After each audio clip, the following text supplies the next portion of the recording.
gente, depois das 18 horas já é boa noite. Muito bem, pessoal, estamos de volta com Boa noite, ele, pessoal. Dionei Kleber Vieira. Muito bem, Dionei, que já está encantado com o pôr do sol na sua janela, já compartilhou comigo. Maravilhoso.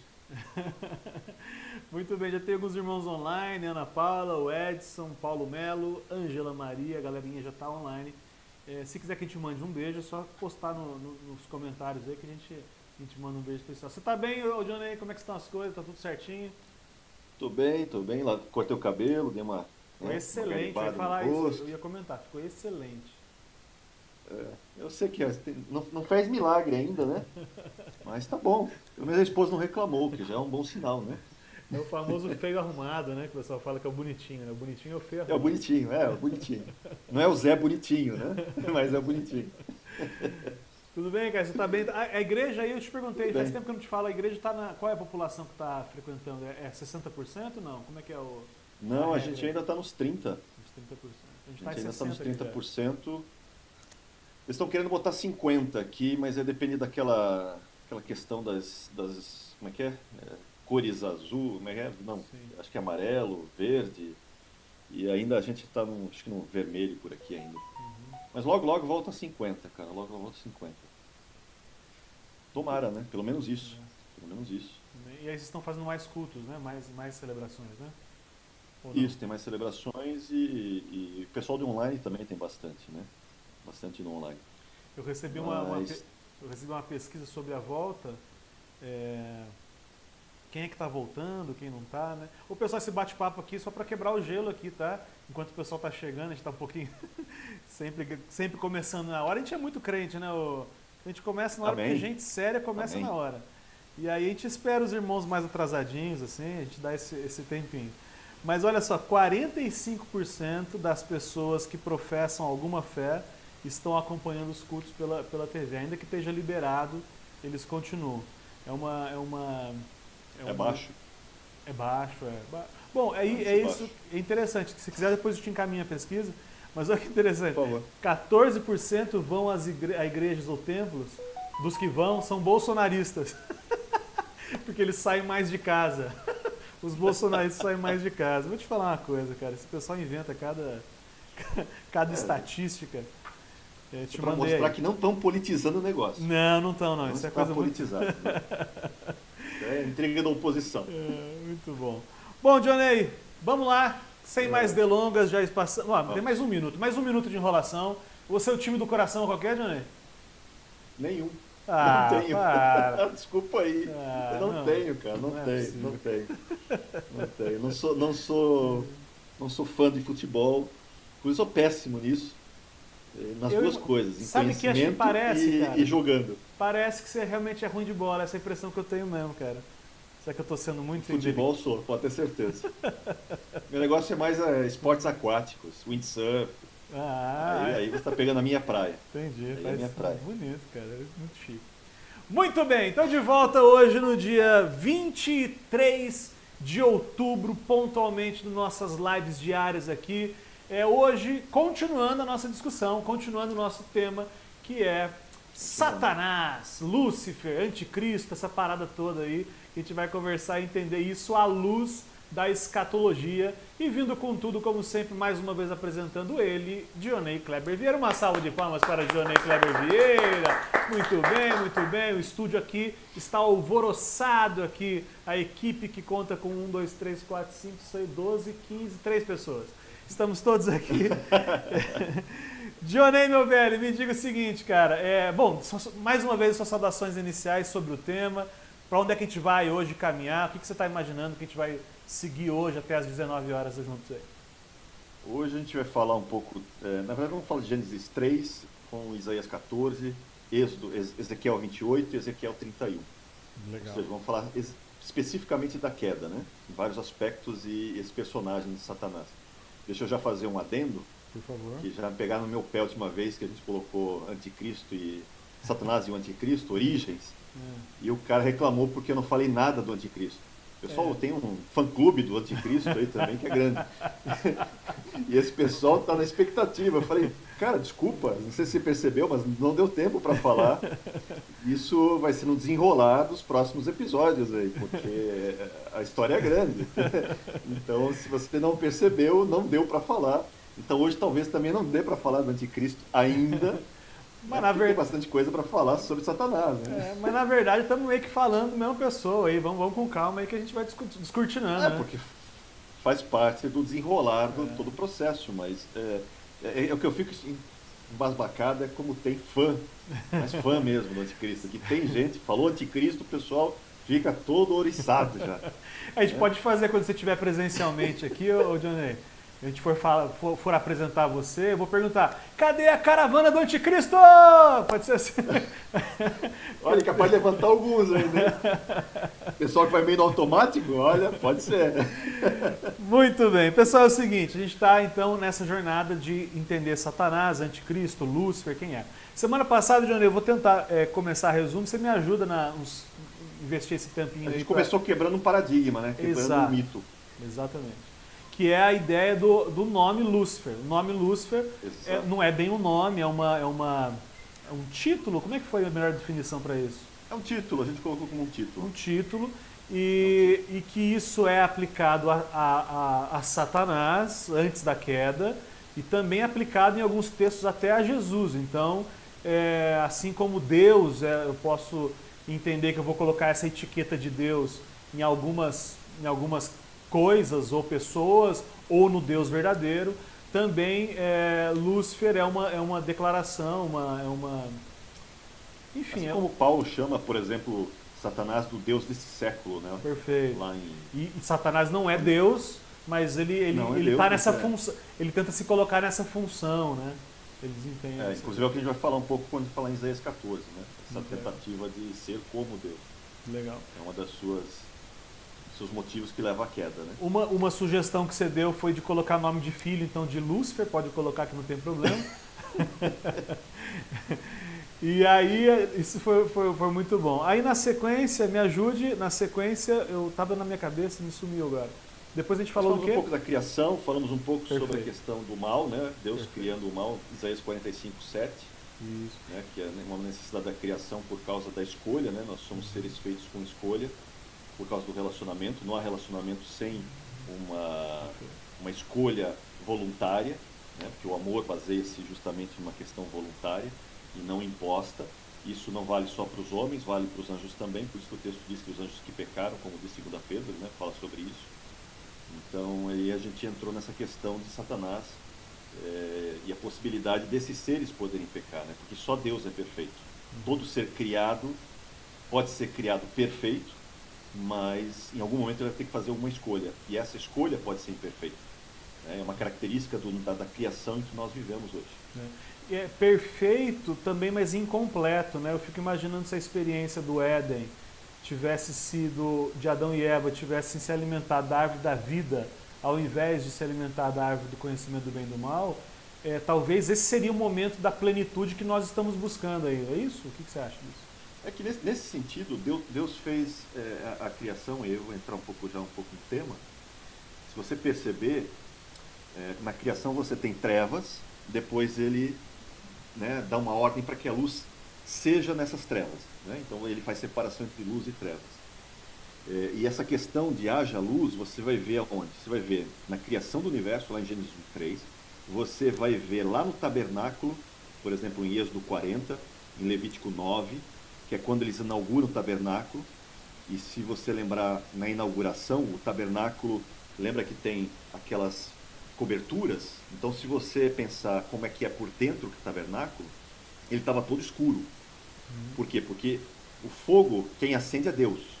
Então, você não tem ainda a menorá acesa nesse sentido, nem o altar aceso ainda, e muito menos no Santíssimo, que ainda tem um véu cobrindo, né? Não tem nem a menorá, no Santíssimo está o véu, que seria o equivalente, digamos assim, ao terceiro céu, assim como o pátio equivale ao primeiro céu, né? O segundo céu seria o santo, e o lugar santíssimo, o terceiro céu, como Paulo diz, né? Conheço um homem, não sei se no corpo ou fora do corpo, né? Foi até o terceiro céu. O terceiro céu está o trono de Deus, por isso que a arca que simboliza o trono de Deus também está lá. e também está no escuro. Então, se você entrasse no tabernáculo antes de Deus se manifestar, você teria trevas também. E o que ele faz? A nuvem se põe sobre o tabernáculo, e aí você tem um jato de luz, digamos assim, uma energia que sai dali, que acaba consumindo o sacrifício que está no altar, e é onde Deus acende daí o altar de bronze, né? E depois esse fogo do altar de bronze, aquele fogo que não pode ser apagado, que é o fogo que é usado depois para os incensos, que é o fogo usado para menorá, né? Por isso que Deus dá ordem, o fogo que Deus acendeu não pode ser apagado. Eles, inclusive, levavam junto com eles, né?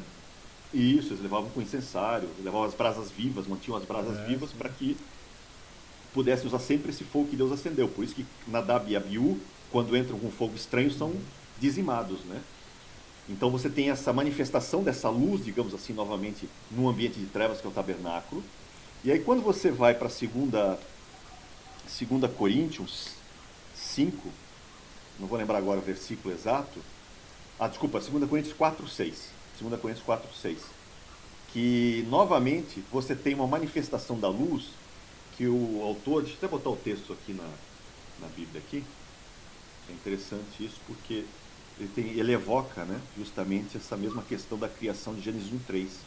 Então, 2 Coríntios 4:6, o texto fala assim, ó, porque Deus que disse, das trevas resplandecerá a luz. Então aqui ele faz uma alusão direta a Gênesis 1:3.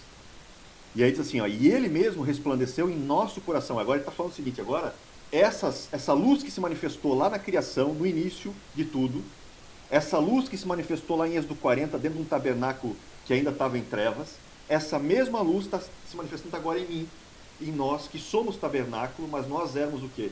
Tabernáculos também em trevas, porque em nós estava trevas. Então, dentro de nós, resplandeceu no nosso coração o quê? Né? A luz de Deus para a iluminação do conhecimento da glória de Deus na face de Cristo. Ou seja, nós fomos iluminados. Essa manifestação dessa luz entrou em nós agora. Então, a partir desse processo, né, dessa iluminação que nós temos no interior, por isso que tem um texto que Jesus fala, faça brilhar a vossa luz diante dos homens, né, para que o nome de Deus seja glorificado. Então, essa luz que está em nós, que nascemos de novo, e esse fogo que também, de certa forma, foi aceso dentro de nós, que não é mais para ser apagado, como diz Paulo em Tessalonicenses, evoca o quê? Evoca que o objetivo de Deus é que a luz dele, na verdade, venha depois a dominar todo o universo. Esse é o objetivo. Essa luz vai acabar eliminando as trevas, paulatinamente, gradativamente, até que o universo inteiro seja somente, né, dominado pela sua luz. Por isso que, por exemplo, em nós, Eclesiastes diz que Deus colocou em nós o quê? O anseio pela eternidade. Ou seja, há dentro do ser humano um anseio pela eternidade, um anseio por aquilo que é infinito. Ou seja, aquilo que nos completa. Por quê? Porque nós, como você bem disse, né, nós por nós mesmos, podemos ter sido criados perfeitos, mas não somos completos, não temos como atingir essa perfeição por nós mesmos, mas quando Deus está em nós, quando Deus preenche, né, esse vazio dentro de mim, essa eternidade dentro de mim, nele eu consigo ser perfeito. Por meio dele, em mim, eu alcanço essa perfeição. Né? Por isso que essa diferença, por isso que nós somos feitos à imagem do Filho, de glória em glória, de fé em fé. Né? É um processo, é como se Deus tivesse, a palavra criar em hebraico, bará, ela não fala somente de criar, né, no sentido divino, como quem cria do nada, digamos assim, mas ela fala também de preencher, de engordar. Né? Tem um sentido essa palavra bará, como quem engorda, preenche. Então, quando Deus está criando o universo, é como se ele estivesse literalmente, né, de certa forma, grávido. Então ele está enchendo, engordando esse universo, mas ele aos poucos vai preencher esse universo com ele. Por isso que Adão, por exemplo, quando é feito ali do barro, né, você tem o mesmo molde, você tem um molde de barro, e é como se Deus aos poucos pusesse a sua imagem dentro de Adão. Então ele está preenchendo, ele está criando o homem, ele está enchendo Adão da sua imagem, dele próprio. Né? Então esse processo que você vê é um objetivo de Deus para que ele, ao fim de tudo, né, a luz seja a regente de todo o universo. Por isso que você tem um processo em que todos os seres vão acabar conhecendo a diferença entre bem e mal. Porque não tem como você escolher o bem, né, de certa forma, sem ver os frutos do mal. Então, de certa forma, o mal foi permitido ao mal que pudesse se manifestar, de certa forma, até de uma maneira pedagógica. Para quê? Para que os seres que foram criados possam perceber os frutos do bem e o fruto do mal. E perceber que efetivamente o bem sempre vence sobre o mal. E que se vence o mal com o bem. Né? Então, de certa forma, todo esse processo, até mesmo da encarnação de Cristo, da sua morte na cruz, ela é pedagógica para o universo inteiro ver a essência de quem Deus é. Ou seja, o seu caráter, a sua bondade, a sua misericórdia, né, que é oferecido a todos os seres, foi oferecido a todos. Né? As pessoas que vão, digamos assim, para a condenação eterna, elas vão por escolha. Elas não foram, como a gente às vezes imagina, e alguns colocam, né, que Deus determinou alguns para ir para o inferno e outros para ir para o céu. Não, é uma escolha. A gente discutiu isso, inclusive, no programa passado. E tem uma coisa que então, é mais... esse processo aí é contínuo. E tem uma coisa que é mais agressiva, que não serão condenados porque não... a condenação vem por eles rejeitarem o que Deus fez, né, cara? Isso é mais agressivo ainda, né? Jesus na cruz, ele redimiu toda a humanidade, e aqueles que serão condenados serão aqueles que rejeitaram essa redenção divina. Ô Dionei, tem uma pergunta que eu acho que cabe nesse momento aqui do Ednilson Tavares. Ele perguntou assim: Deus vai acabar com o livre-arbítrio na eternidade, visto que a Bíblia não revela uma segunda queda? Será que para que não acontecesse segunda queda, uma rebelião de novo, o livre-arbítrio que faz parte, segundo a sua que a gente conversou semana passada e hoje também, essa possibilidade de queda, você acha que vai deixar de existir no futuro? Ela vai deixar de existir, mas não por uma questão de perda de livre-arbítrio, né? Eu não acredito nisso. Eu acredito que nós, como seremos um com Ele, efetivamente, não teremos mais essa inclinação. Essa inclinação ao mal. Essa inclinação, por exemplo... Porque hoje essa inclinação se deve muito ao quê? A nossa natureza híbrida, né? Lembra? Nós somos seres híbridos. Nascemos de novo, de alma, né? Coração novo, mente nova, espírito novo, mas o corpo ainda é o antigo. Então ainda há um embate, né, entre a carne e o espírito. Você tem esse embate, essa milícia, como diz o texto de Gálatas de Paulo, né? A carne milita contra o espírito contra a carne. Por quê? Porque nós não somos ainda um. Né? Por isso que Jesus ora que eles sejam um, assim como nós, né? Eu e tu, Pai, somos um. E esse um não fala só na questão da nossa unidade como igreja, como corpo de Cristo, mas fala de um eu mesmo, né? Aquilo que eu já comentei em outro programa. Nós somos carne, né? Alma e espírito. Nós somos corpo, alma e espírito. E essa essa briga entre essas naturezas distintas é porque ainda não foi transformado. Mas no momento que eu for efetivamente transformado, e aí sim, né, aqueles textos que ninguém mais precisa ensinar ao seu irmão, porque todos me conhecerão, etc., ele acaba se cumprindo, e aí aquela completude de Deus dentro de você vai acabar que você não precisa mais se preocupar com isso, porque naturalmente você sempre vai escolhê-lo. Assim como é uma questão da natureza de Jesus, né? Jesus naturalmente escolheu bem, como diz o texto de Isaías, né? Ele crescerá, comerá mel e coalhada, né? Queijo, até o momento em que ele escolherá o bem, por causa da natureza dele, de certa forma.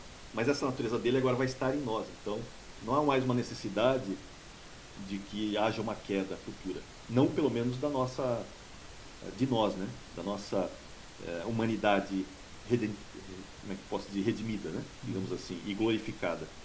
Amém, muito legal. Bom, dê sequência aí, vamos lá. E hoje? Vamos lá.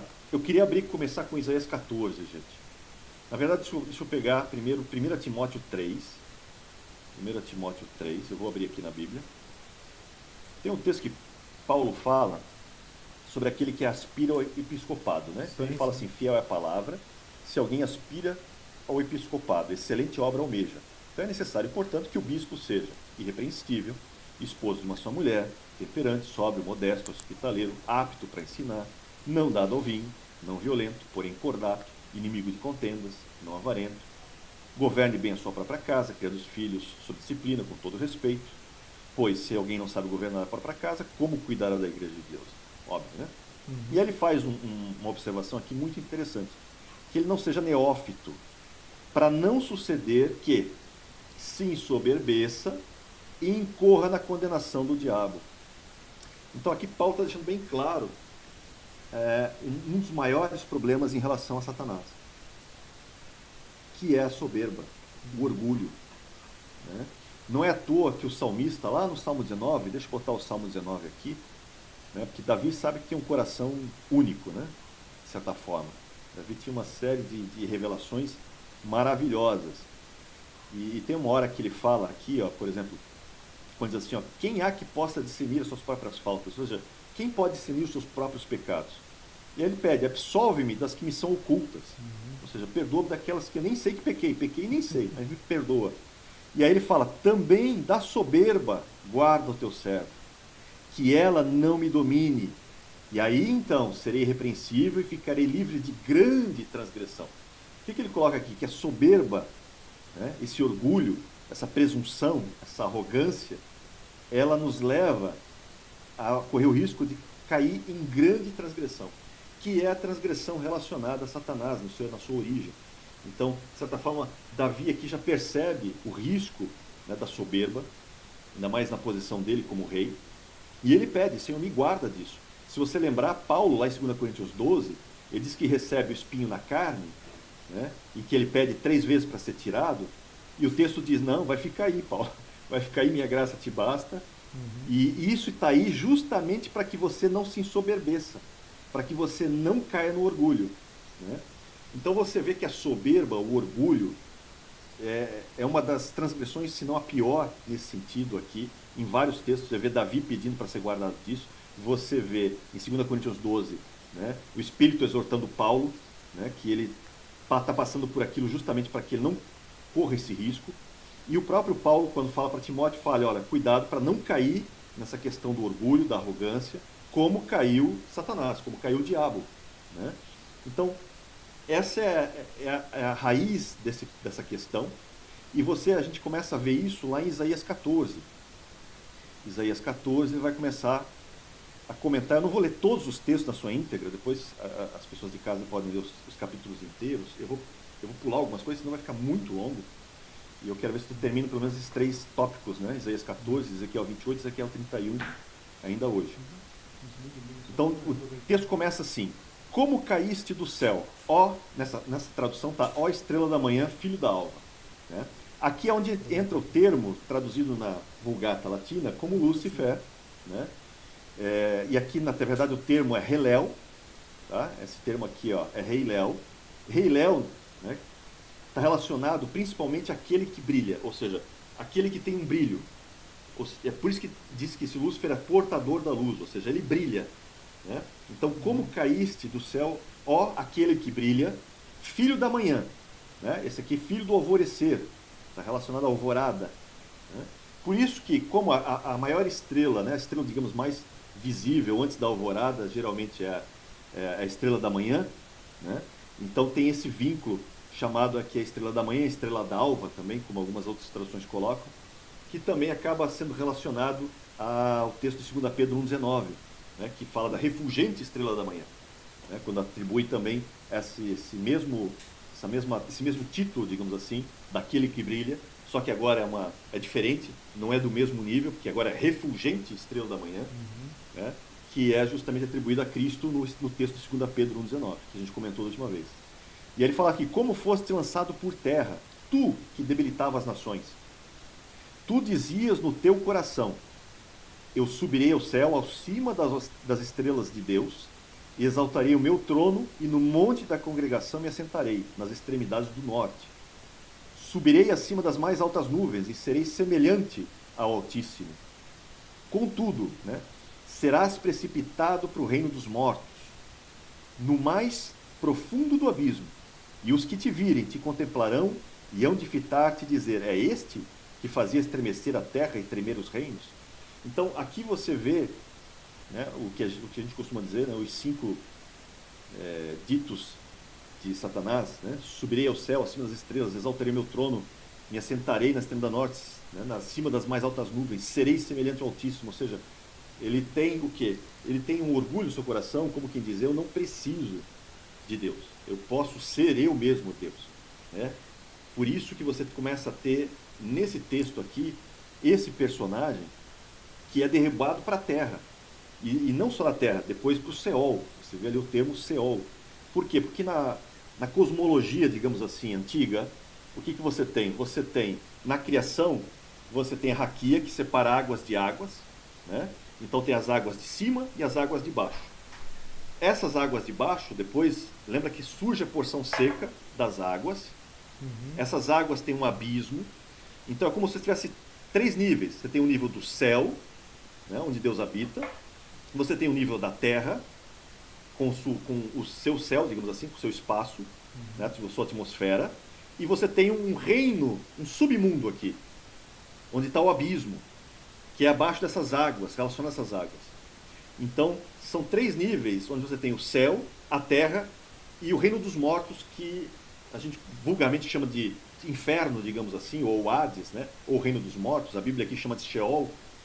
Então você tem esses 3 níveis relacionados, que a gente vai ver inclusive nesses outros textos que a gente vai falar, principalmente o texto de Ezequiel 31, vai falar sobre esses 3 níveis também. Mas esse nível então, abaixo você lê como físico mesmo, assim? Não, eles entendiam isso como físico. Tanto que quando você vê, por exemplo, na rebelião de Corá, quando Moisés diz assim, olha, se realmente Deus fala comigo, então que aconteça algo diferente agora aqui, né, que a terra se abra e engula vocês vivos, e vocês vão vivos para o Seol. Né? É que Seol é um termo muito abrangente. Seol significa sepultura, por exemplo, pode ser simples. É a sepultura, é a Seol. Mas também pode ser reino dos mortos, também é Seol. Então a terminologia bíblica no Antigo Testamento ela é muito abrangente em relação ao reino dos mortos, diferente, por exemplo, no Novo Testamento, que você tem 3 nomes. Você tem o Hades, você tem o Tártaros e você tem o Guerrena. Né? Então, quando Moisés diz assim que isso aconteça, e ali a terra abre e engole vivo Corá, né? e os outros rebeldes que estavam com ele, e o texto diz, eles descem vivos ao Seol. Então eles têm essa imagem de que o Seol, o reino dos mortos, é para baixo. Essa é a imagem que eles sempre têm, na figura. Mas se isso é um literal, eu não acredito que seja literal em todos os aspectos. Né? É literal no sentido que o corpo realmente ele vai para as entranhas da terra, digamos assim, como diz o texto, mas é uma dimensão diferente. Né? É como aqui, por exemplo, a gente está cercado por um véu, o véu da criação, mas existe, além desse véu, você tem uma dimensão maior, que são os céus, por exemplo, né? O mundo espiritual. Por isso que quando você lê no texto, né, que abriu o céu, por exemplo, Estevão está sendo apedrejado, aí o céu se abre e ele enxerga, né, Jesus à direita, em pé, à direita do Altíssimo, à direita do poder. Isso é o véu rasgado. O céu o véu aberto. É o véu que é aberto, o véu aberto. Quando o céu se abre é o que o véu foi tirado. Né? Então, eu acredito que seja uma dimensão diferente, e aí tem questões físicas envolventes, por exemplo, na física hoje, quando você estuda a física, a teoria das cordas principalmente, você vai perceber que eles começaram estudando uma física que tem 26 dimensões. A teoria das cordas começou com 26 dimensões.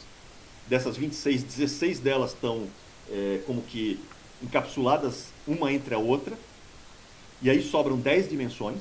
Dessas 10, nós enxergamos 3, fora o tempo, que é, né, uma dimensão extra, e essas outras 6 dimensões, porque eles diminuíram de 26 depois para 10, por uma questão matemática, né?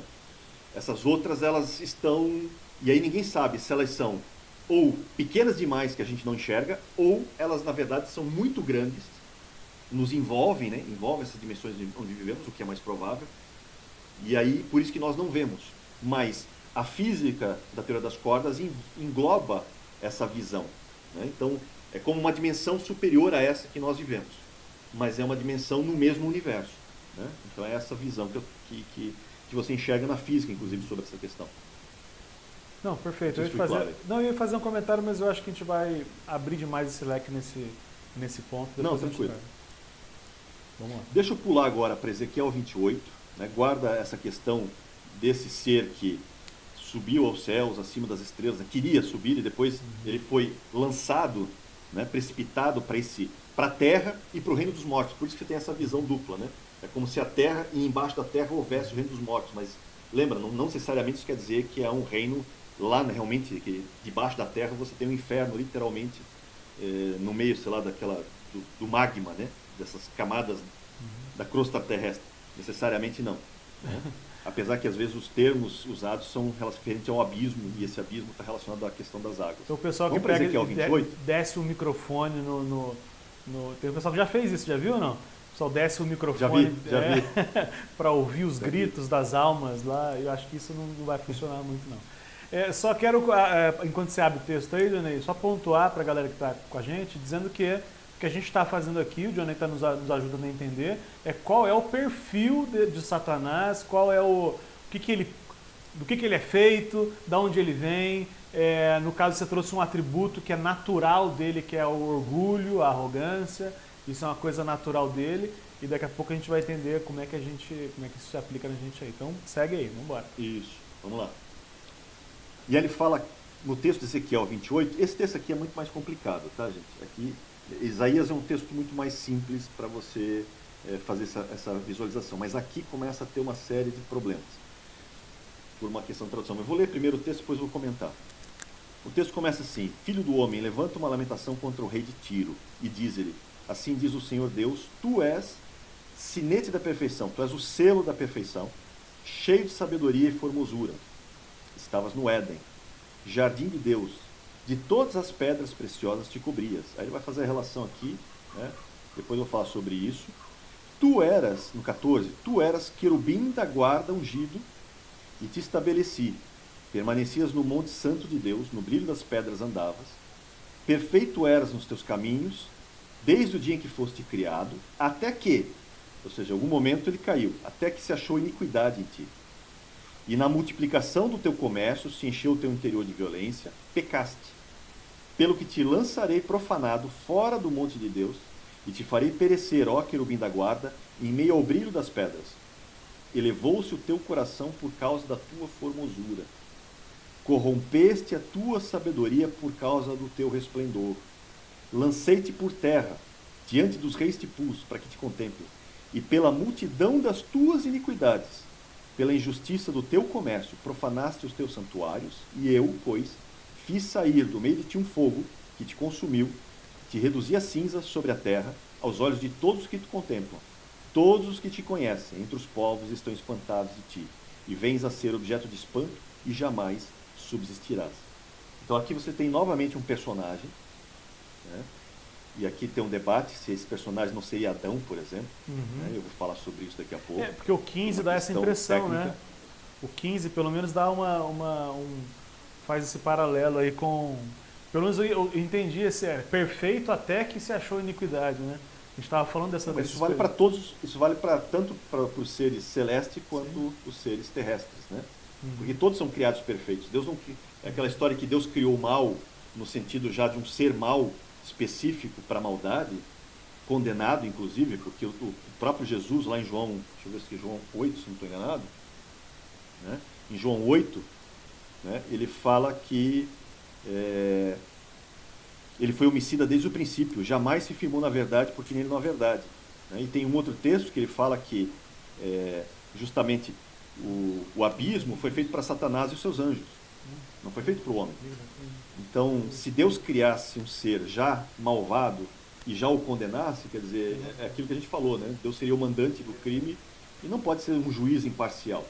Então tem que ter tido uma escolha. Então esse personagem teve uma escolha, assim como nós também, né? Adão, de certa forma, teve a sua escolha. Então todos foram criados perfeitos, até o momento que pecam, inclusive os anjos, né? 2 Pedro 2,4 fala dos anjos que pecaram. Se pecaram, né? E aqui em algum momento eles também incorreram nesse erro. Mas é que existe um ser original que começa esse processo. Existe alguém que se desponta, e é desse personagem que a gente quer falar aqui. Eu vou fazer um link desse Ezequiel 28 com Ezequiel 31, depois eu volto para os dois textos. Tá? Porque você vai ver que tem similaridade entre os dois. Deixa eu ir para Ezequiel 31 agora. Tá? Que também é uma outra palavra contra um outro rei, aqui no caso é o faraó, lá era o rei de Tiro, aqui é contra faraó, rei do Egito, né? Mas você vai ver que tem algumas coisas que não batem. E ele começa a falar assim, ó, eis que a Assíria, lembra, ele está falando do Egito, e agora ele faz um comentário comparando a Assíria, não mais ao Egito, apesar que a mensagem é para o Egito, né? E ele fala de um outro império, que é o Império Assírio. Ele fala, a Síria era um cedro no Líbano, de lindos ramos, de sombrosa folhagem, de grande estatura, cujo topo estava entre os ramos espessos. As águas o fizeram crescer. Cresceu o quê? Essa árvore, né? As fontes das profundezas da terra o exalçaram e fizeram correr as torrentes no lugar em que estava plantado, enviando ribeiros para todas as árvores do campo. Por isso se elevou a sua estatura sobre todas as árvores do campo, se multiplicaram seus ramos, se alongaram suas varas por causa das muitas águas durante seu crescimento. E todas as aves do céu se aninhavam nos seus ramos, todos os animais do campo geravam debaixo de sua fronde, e todos os grandes povos se assentavam à sua sombra. Quando você lê isso aqui, você percebe que é uma árvore que ela cresce na terra, mas as raízes vão até o céu, até o profundo abismo, né? E ela cresce até os céus, de certa forma. E é muito parecido com Daniel 4 aqui. Quando você compara Daniel 4, você vai ver essa mesma figura de uma árvore também, né? Só que dali era o reino da Babilônia. Aqui ele está comparando com o reino da Síria, por exemplo, que cresceu enormemente. Muito bem. Aí todas as aves do céu se aninhavam nos seus ramos, todos os animais do campo geravam debaixo de sua fronde, todos os grandes povos se assentavam à sua sombra. Assim era ele formoso na sua grandeza e na extensão de seus ramos, porque a sua raiz estava junto a muitas águas. Muito bem, aí começa. Os cedros no jardim de Deus, agora está falando do Éden. Então está falando do Éden, não estamos mais na Síria e nem mais no Egito. Os cedros no jardim de Deus não lhe eram rivais. E aí começa a falar de outras árvores, que não são cedros, outros tipos de árvores. Ciprestes, não embolavam seus ramos, plátanos, não tinham renovos como os seus. Nenhuma árvore no jardim de Deus. O que é o jardim de Deus? O Éden, né? Relacionado ao Éden. O jardim ficava dentro do Éden, então é como se fosse um santuário de Deus. É o núcleo, digamos assim, do tabernáculo, nesse sentido. Então, nenhuma árvore no jardim de Deus se assemelhava a ele na sua formosura. Lembra que lá em Ezequiel 28 fala, né, de que ele era formoso, na sua perfeição, né, perfeitamente formoso, belíssimo. E aí diz assim: formoso o fiz, com a multidão de seus ramos. Todas as árvores do Éden que estavam no jardim de Deus tinham inveja dele. Então você vê que é um ambiente dentro do santuário de Deus, mas é um ambiente que as outras árvores têm inveja dele, né? Então, às vezes o pessoal pergunta, mas o céu não é um lugar santíssimo e tal? Já tem um texto de Jó, que no texto de Jó fala assim: olha, tu és tão santo, Senhor, que nem mesmo os céus são santos aos teus olhos. Então, a gente está num momento em que, lembra, está sendo revelado aos seres que Deus está criando toda essa questão dos frutos do bem e os frutos do mal. Então está sendo percebido os frutos do mal, inclusive nos céus. Porque você vê que onde é que estão essas árvores? Elas estão no Éden. Elas estão no cerne do tabernáculo, né? No núcleo do conselho divino, digamos assim, que a Bíblia muitas vezes fala do conselho divino. Então são seres celestes aqui, não estamos falando de homens, né? E o texto continua falando assim: portanto, assim diz o Senhor Deus, como sobremaneira se elevou e se levantou o teu topo no meio dos espessos ramos, e o seu coração se exalçou na altura, eu o entregarei nas mãos das mais poderosas nações, que lhe dará o tratamento segundo merece a sua perversidade, lançá-lo-ei fora. Então os mais terríveis estrangeiros das nações o cortaram e o deixaram. Caíram seus ramos sobre os montes e por todos os vales, os seus renovos foram quebrados por todas as correntes da terra. Todos os povos da terra se retiraram da sua sombra e o deixaram, né? Deixa eu pular aqui um pouquinho, senão vai ficar muita coisa. Assim diz o Senhor Deus: no dia em que ele passou para o além, que além? Para o Sheol, tá? No dia que ele passou para o Sheol, para o reino dos mortos, fiz eu que houvesse luto por sua causa. Cobri a profundeza da terra, retive as suas torrentes, e as suas muitas águas se detiveram. Cobri o Líbano de preto por causa dele, e todas as árvores do campo desfaleceram por causa dele. E ao som da sua queda fiz tremer as nações quando fiz passar para o além, né? Para o além e para o reino dos mortos, com os que descem a cova. Todas as árvores do Éden. Então, novamente, não estamos falando aqui de homens. A fina flor e o melhor do Líbano, todas as que foram regadas pelas águas, se consolavam nas profundezas da terra. Também estas o quê? Estas árvores do Éden, com ele passarão para o além, a juntar-se aos que foram transpassados à espada, sim, aos que foram seu braço, que estavam assentados à sua sombra no meio das nações. A quem, pois, é semelhante em glória e em grandeza entre as árvores do Éden? Todavia, descerás com as árvores do Éden às profundezas da terra, no meio dos incircuncisos, jazerás com os que foram transpassados à espada. E aí ele novamente retoma: este é Faraó e toda a sua pompa, diz o Senhor. Então, quando você pega, por exemplo, o texto de Ezequiel 28 e esse texto de Ezequiel 31, todos os textos começam direcionando a reis da terra. Por exemplo, Ezequiel 28, a gente viu, né, está relacionado ao rei de Tiro. Então ele fala uma lamentação ao rei de Tiro. Ezequiel 31, ele fala, né, sobre Faraó, né, e todo o Egito, de certa forma, e depois ele ainda coloca a Síria nessa mesma comparação. A Bíblia tem muito isso, às vezes, né, esse comparativo em que você narra uma história, mas de repente essa história parece que mudou de lugar, mudou de situação, porque a gente sabe que no Egito não era o Éden, né, até porque o Éden fala dos 4 rios, o Éden geralmente aponta para a Mesopotâmia, também não é no Líbano, porque se você pegar onde estão os rios Eufrates e tudo mais, ali aquela região do chamado Éden, fica a milhares de quilômetros do Líbano, né? O Líbano fica bem ao norte ali de Israel. Essa questão de estar ao norte de Israel também é significativo, esse comparativo das florestas do Líbano, né, dos cedros do Líbano, ao norte de Israel, é significativo por quê? Porque fala, né, do norte dos céus, que é inclusive quando você olha geograficamente na constelação dos celeste, você vê que a gente vê nas galáxias, as estrelas, basicamente por todo o hemisfério celeste, mas quando você olha para o norte, parece que há um vazio nesse norte, né? Esse vazio, inclusive, depois tem até um preenchimento bíblico, que ele vai preencher o vazio do norte, né? Ou seja, como se fosse nos céus houvesse um buraco, simbolicamente falando, que ainda não foi preenchido nos céus.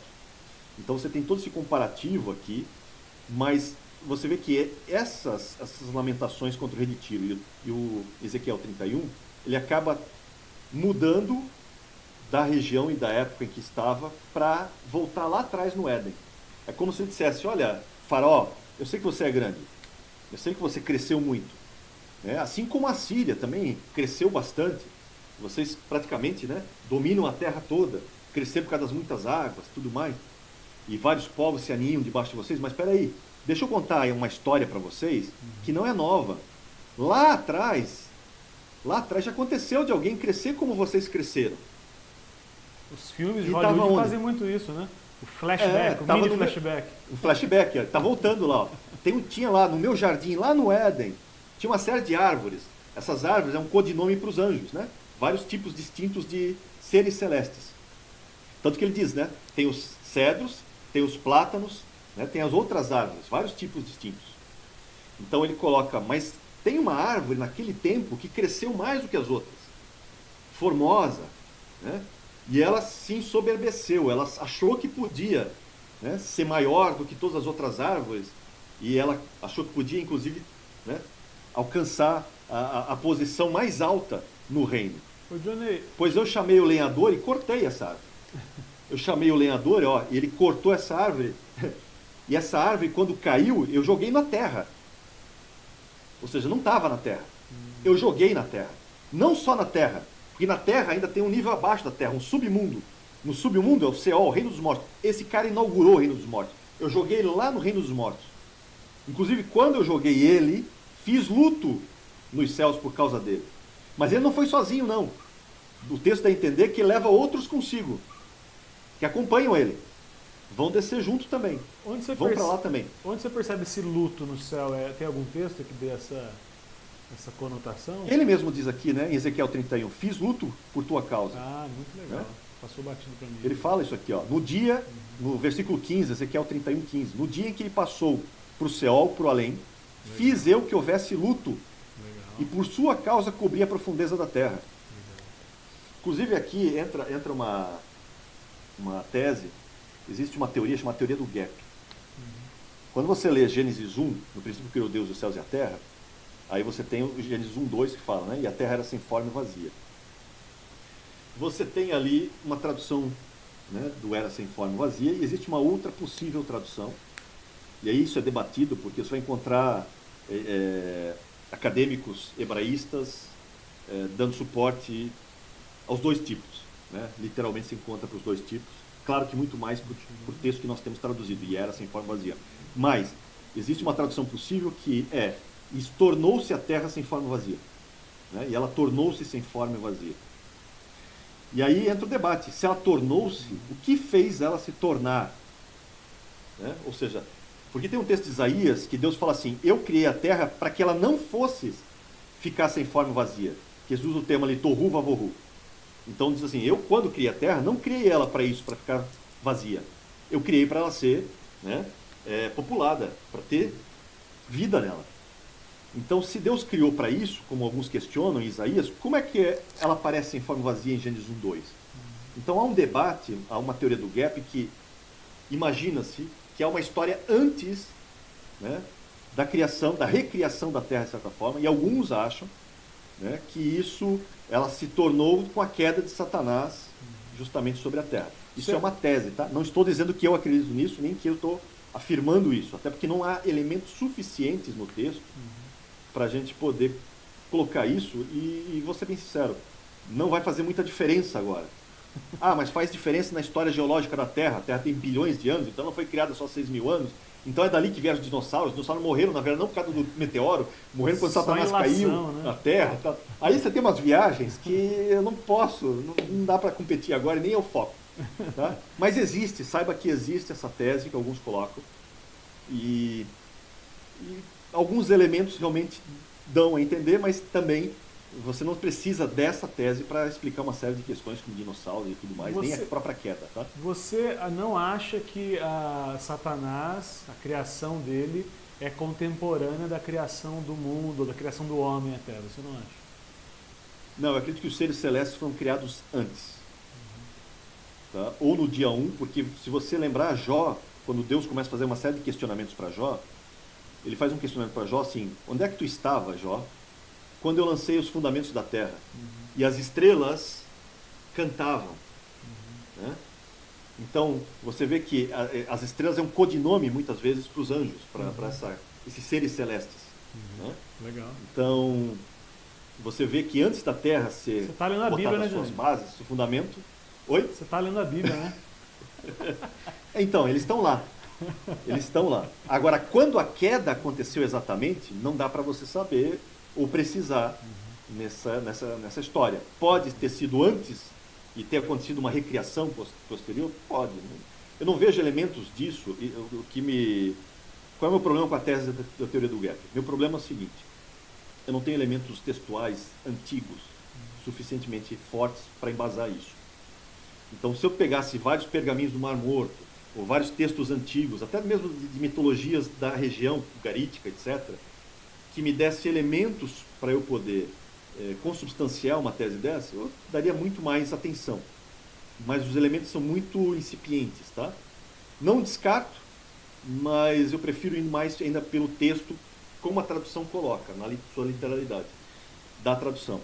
Mas existe a possibilidade? Existe. Mas ela não vai fazer muita diferença. O fato é que esse ser foi criado perfeito, em algum momento ele cometeu iniquidade. Em algum momento ele escolheu o mal.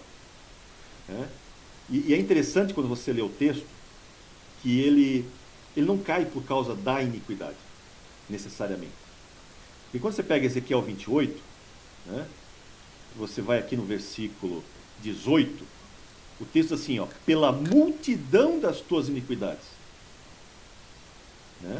Então, por causa dessa multidão de iniquidades, injustiça, eu fiz sair de meio de ti um fogo que te consumiu e te reduziu a cinzas. Então, o que você tem ali? Lembra a gente já conversou sobre isso, Deus equilibra, né, dois atributos. O atributo da misericórdia, né, mão direita, e o da justiça, mão esquerda. E a justiça e a misericórdia têm tratamentos distintos quando acontece o pecado, a iniquidade, a transgressão. Lembra? A misericórdia busca perdoar. E a justiça busca cobrar já efetivamente o pecado.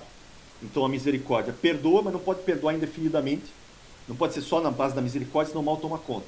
E não pode ser só na base da justiça, porque se ele cobrar cada pecado, ninguém sobrevive. Não sobra nada. Não sobra um ser vivo. Então, o que acontece? Deus equaliza esses dois atributos, onde a misericórdia e a justiça negociam entre si, onde a justiça dá os limites para a misericórdia. Claro que, lembra, no final, Deus vai fazer com que a misericórdia triunfe sobre o juízo. É como se o braço direito, o braço da misericórdia, no final vencesse o braço esquerdo, para que a vida possa permanecer no planeta. Isso o Tiago coloca lá, porque a misericórdia triunfa sobre o juízo.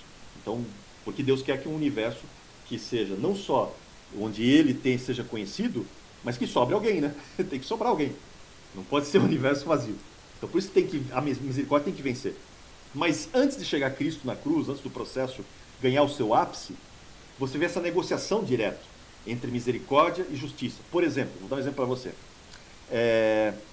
Abraão, lá em Gênesis 15, Abraão, eu quero te dar essa terra aqui. E eu vou dar para tua descendência toda essa terra aqui. Mas tem um problema, não posso dar agora. Não posso dar agora porque a medida da iniquidade dos amorreus não chegou ainda no ponto, porque minha justiça e a minha misericórdia negociaram. E a justiça disse, olha, essa nação dos amorreus, podem ficar, né, até essa medida, é como se fosse um copo, né? Ó, até esse copo aqui. No momento que a medida desse copo for cheia, misericórdia, aí eu entro em cena. Sai de cena e eu entro em cena. Então, o que acontece? Deus sempre oferece primeiro a misericórdia. Sempre. É o padrão dele. Jeremias 9, 23, 24. Misericórdia, depois juízo, depois justiça. Né? Então, ele sempre apresenta misericórdia. Por isso que Jesus cumpre esse padrão. Jesus vem na primeira vinda oferecendo misericórdia. Na sua segunda vem fazer juízo para estabelecer a justiça. Então, o que acontece? Naquele momento, os amorreus estavam rejeitando a misericórdia. Só que o detalhe, não tinha enchido o copo. Não tinha chegado na sua medida ainda. E aí o que ele faz? Ó, quando chegar na medida, eu estou vendo que vai acontecer isso quando? Daqui a 400 anos. Daqui a 400 anos vai acontecer. Aí daqui a 400 anos, a minha misericórdia sai e entra a justiça. Inclusive vocês vão ser, a tua descendência vai ser instrumento de justiça.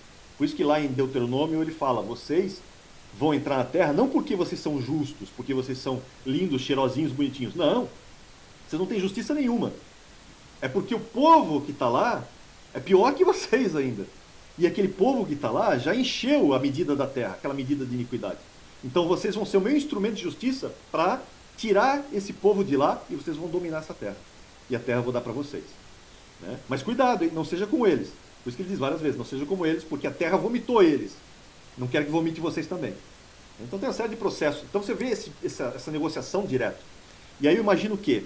O texto diz, eras perfeitos, né? No versículo 15 de Ezequiel 28, perfeito eras, até que se achou iniquidade em ti. Então, em algum momento na história, depois que Satanás foi criado, né, em que esse ser, lembra, ele é o sinete da perfeição, ele é o selo da perfeição. Né? O versículo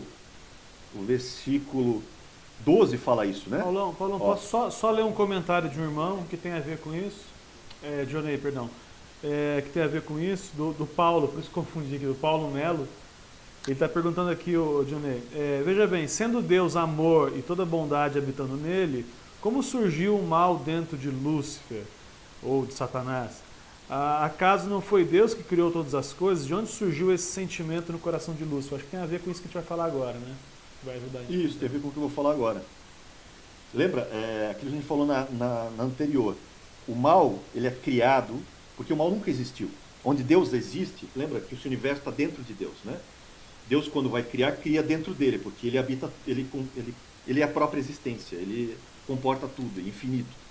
Então, quando ele vai criar, ele tem que criar nele. Por isso que ele abre um espaço vazio nele. Lembra, Deus é luz e nele não há treva nenhuma. Então, se eu pudesse ir antes da criação do universo, e eu pudesse olhar, né, eu não veria nada, eu veria só luz, luz, luz em tudo que é lugar. Não há um ponto de trevas e não há um ponto de mal.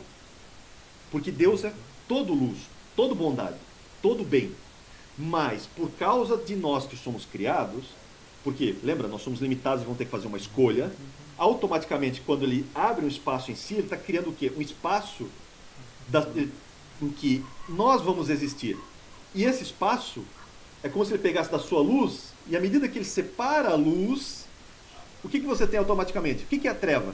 Treva é a ausência de luz. É como se ele estivesse dizendo, aqui eu não vou habitar, porque se aqui eu habitar totalmente como eu sou, ninguém pode existir. Então eu vou abrir um espaço para que eles possam existir. Então vai ser um espaço sem luz, inicialmente. Por isso que ele vai pegar depois da sua luz e vai dizer, luz, minha luz, seja nesse universo. E é onde ele vai ver que a luz que ele gerou aqui, ele dá forma, por isso que o texto de Isaías 45 diz, eu formo a luz, crio trevas. Por quê? Porque trevas tinham que ser criadas, elas nunca existiram. Em Deus elas não existem trevas. Mas por causa da escolha, ele tem que criar, ele tem que dar esse espaço. A mesma coisa é o mal. Deus não tem mal nele, lembra? Ele não pode ser tentado pelo mal. Não há maldade em Deus.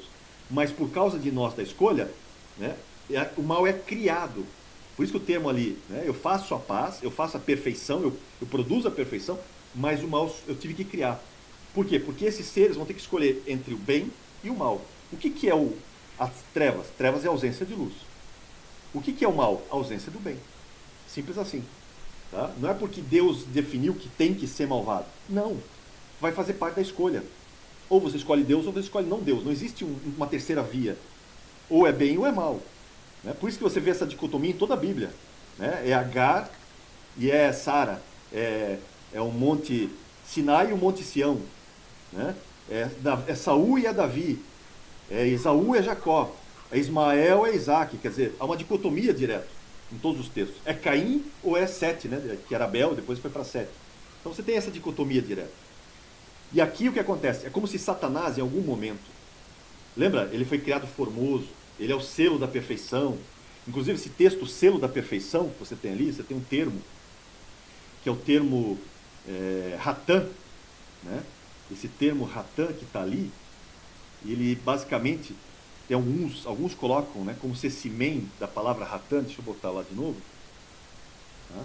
Esse men último aqui da palavra fosse um men nulo, digamos assim, na gramática. E alguns entendem como se fosse serpente, na verdade, a tradução da serpente. Tu eras a serpente perfeita, né, em vez de acidente da perfeição. Mas isso é meio especulativo, também não posso dizer, mas existe essa possibilidade, tá? Dessa tradução. Mas mesmo que não seja isso, para vincular ele a Satanás, porque o próprio texto de Isaías 14 faz esse vínculo, isso aqui é o 31, e Gênesis 3 você tem esse vínculo direto, e o próprio Jesus chama ele da antiga serpente, né, de certa forma. Então, ele é o selo da perfeição, cheio de sabedoria e formosura. Então chegou um momento em que ele se achou o cara. Ele achou, peraí, eu acho que eu não sou só ser criado, eu acho que eu posso ser melhor do que Deus. Inclusive eu acho que eu discordo de algumas coisas que Deus faz. Eu estou discordando, tem umas coisas que ele faz que eu não sei se é verdade não, eu estou na dúvida aqui. Eu acho que eu posso ser melhor do que Deus.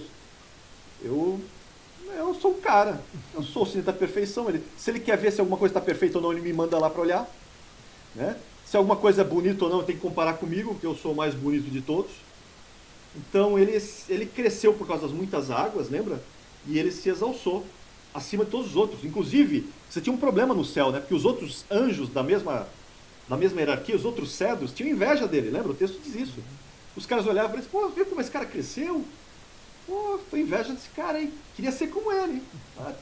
Então o que acontece? Em algum momento ele se ensoberbece e diz assim, não, eu vou subir no monte da congregação do Altíssimo, vou colocar minhas estrelas, meu trono em cima das estrelas de Deus, vou ser como ele, vou governar como Deus, vou ser melhor do que Deus no governo, porque eu sou mais sábio até do que ele.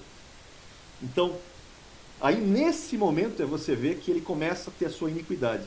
E eu acredito, aí é uma questão pessoal minha, eu acredito que ele comete iniquidade. Você lembra que tem textos como o de Jó, em que os seres angelicais têm que se reunir e prestar contas a Deus, né? E eu acredito que esse cara foi prestar contas a Deus e Deus jogou um verde com ele.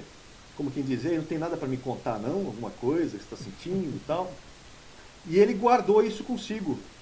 Guardou a sua iniquidade, guardou os seus pensamentos, não declarou, não se arrependeu, não há arrependimento, que iniquidade é um pecado intencional, ele pecou intencionalmente. E ele tem um tempo, lembra? A taça vai enchendo. E ele vai fazendo isso, ao que tudo indica, várias vezes.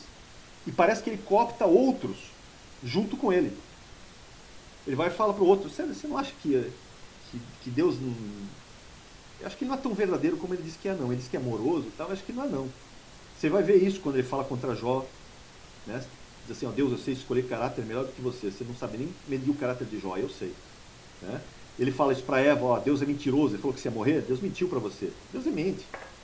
Inclusive Deus é egoísta, não quer que você seja como ele e tal. Você vê que ele vai atacando o caráter de Deus, deve ter feito isso com outros anjos. É por isso que tem um texto de Ezequiel 31 que fala que outros vão acompanhá-los, outras árvores do Éden vão acompanhá-lo lá. Né? Essa história que cai 1/3, a gente não tem como comprovar isso. O texto de Apocalipse 12 não está dizendo que ele levou 1/3 consigo de asseclas.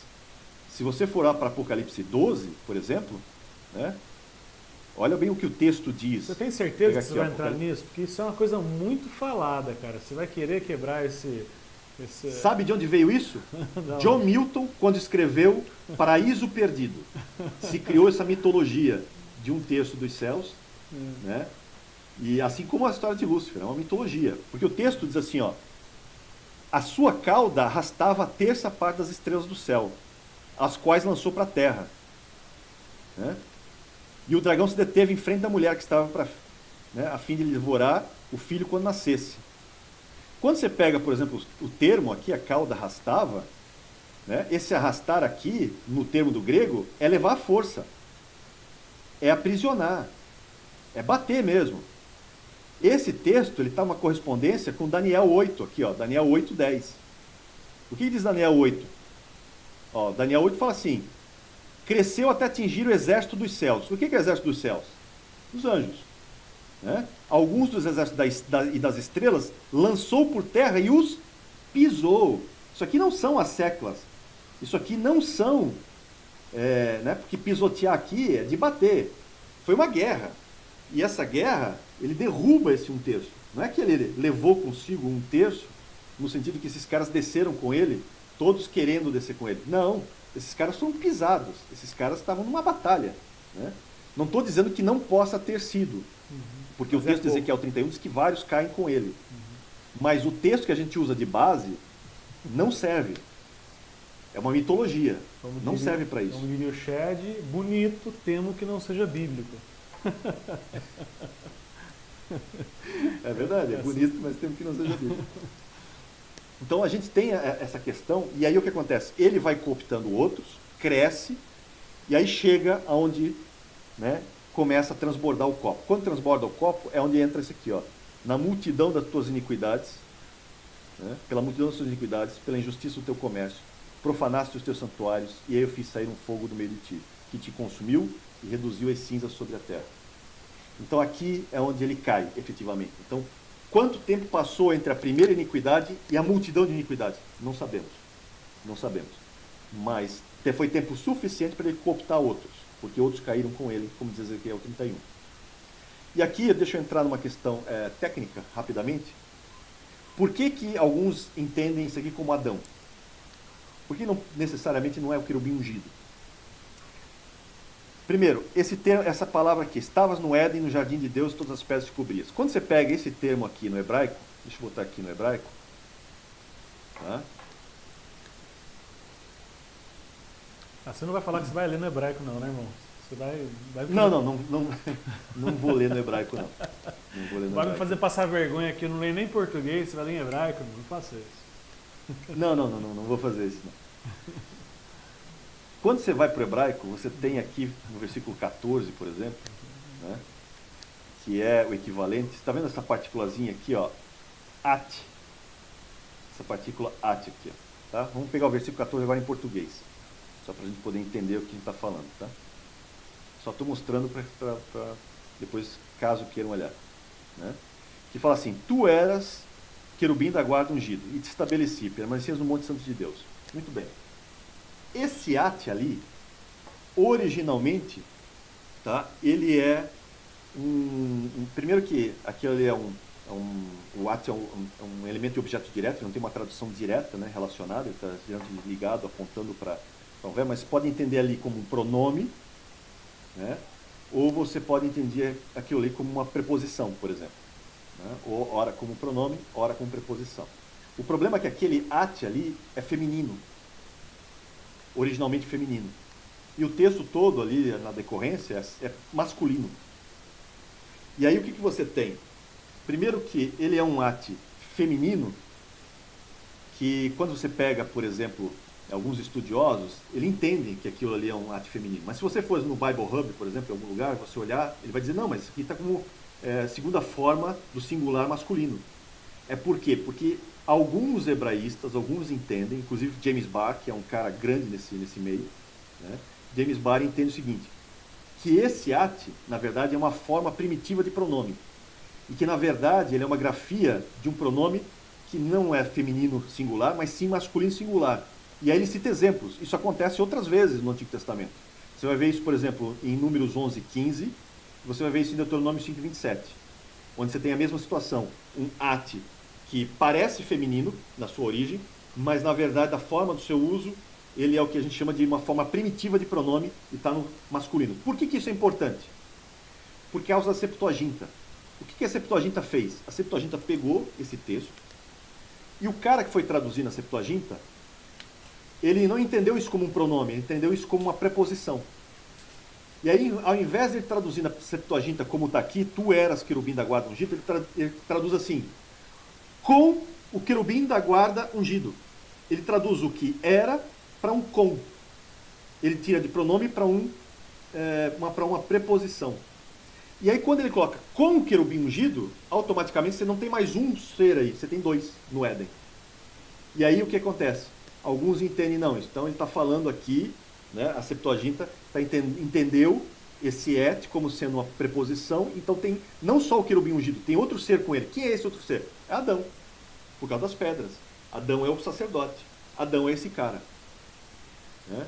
E não é só aqui, você vai ter um outro problema no versículo 16, né, quando ele fala, na multiplicação do teu comércio se encheu o teu interior de violência, e pecaste, pelo que te lançarei profanado fora do monte de Deus, te farei perecer, ó querubim da guarda, em meio, né, ao brilho das pedras. E aqui, o que ele faz? Na Septuaginta, ele mantém isso aqui, e fala assim, pelo que, em vez de te lançarei, ele diz assim, pelo que foste, né, lançado pelo querubim da guarda. Eu farei você perecer, e o querubim da guarda que vai te chutar fora. Então a Septuaginta pega o texto de Êxodo 28:14, faz essa tradução, em vez de um pronome, para uma preposição, e ele faz uma adaptação no versículo 16, porque daí ele está adaptando para que case com o versículo 14.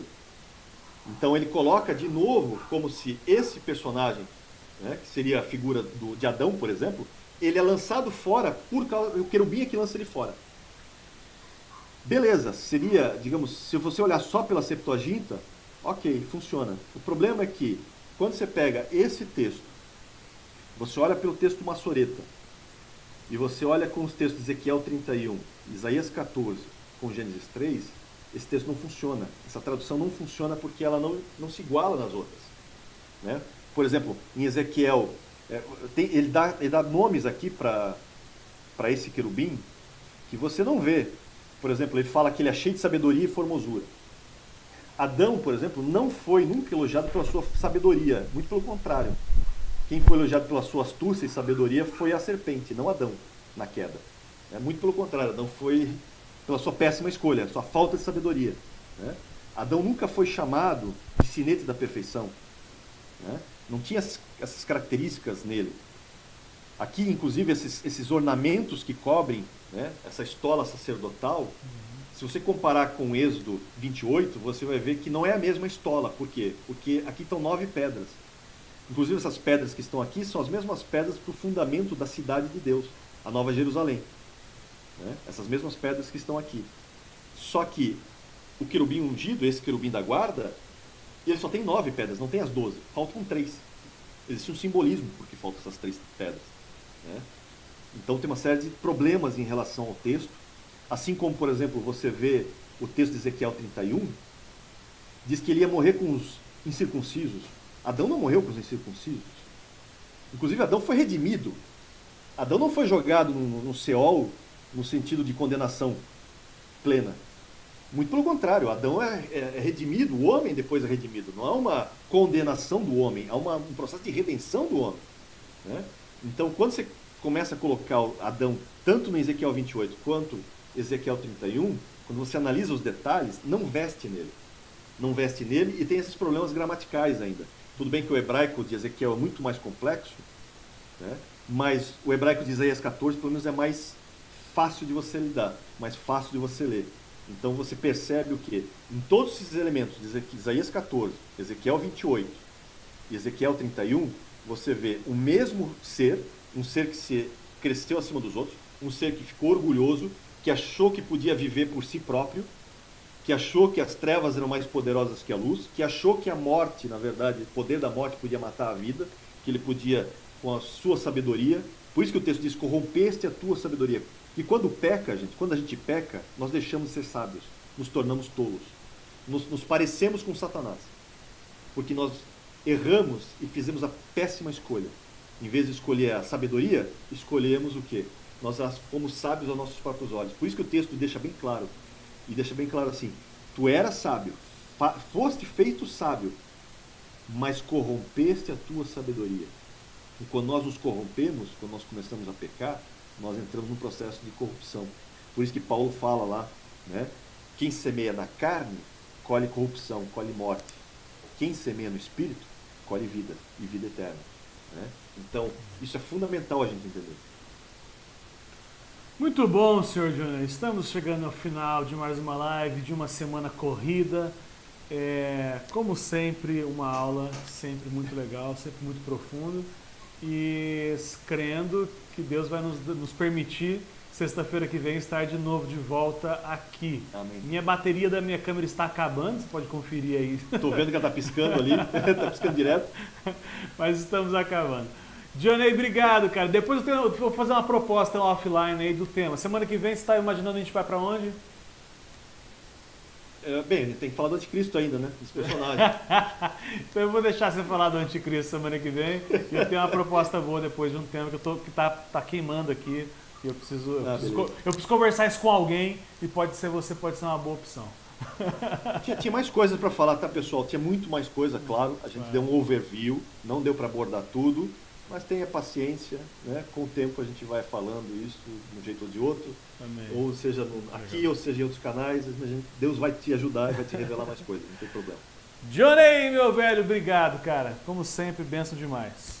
Tamo juntos, irmãos. Semana que vem, segunda-feira, voltamos com as nossas lives às 18 horas. Semana inteira cheia de lives, os assuntos periclitantes de sempre. E domingão estamos com a nossa celebração também às 18 horas. E sempre pontualmente, porque a gente é sério. Johnny, um beijo. Valeu, gente. Um beijo para minha esposa e para minha filha também. Um beijo que está assistindo. Tchau! Tchau, gente.